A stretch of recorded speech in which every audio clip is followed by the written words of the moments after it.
My culture is very important to me. I belong to cultural groups like my family, being Irish, being Catholic, attending Michigan State University, and being part of my sorority. I think all of these cultural things help aid my education. I have experiences in these cultures and these groups, and going to school helps me be experienced and understand other cultures, especially attending a school as large as Michigan State. I'm able to understand and start to experience other cultures.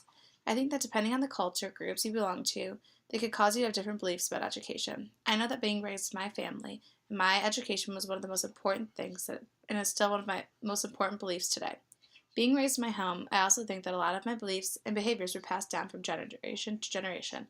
I think that is one thing that is common in a lot of cultures, but especially one of my cultures. For my plan for this global learning project, I plan to meet and interact with a student from Hong Kong. She is also a senior here at Michigan State. I believe that we are going to have completely different cultures before even talking to her because she lived in Hong Kong and I live in the United States, specifically Michigan. Just from the two cities and two countries that we live in, Hong Kong and the United States, let alone Michigan, are completely different cultures. We may be culturally different from the smallest things to the largest things, like how she walks around the streets of Hong Kong to how she walks around the streets of East Lansing. The pace of living is just so different.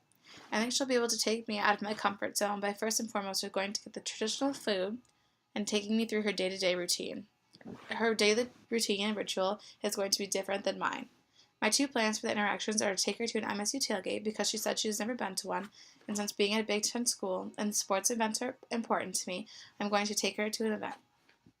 My second interaction with her is going to be taking her to my sorority chapter and sorority philanthropy event, where we are going to have a pie eating contest to raise money for the Boys and Girls Club of East Lansing and for Reading is Fundamental.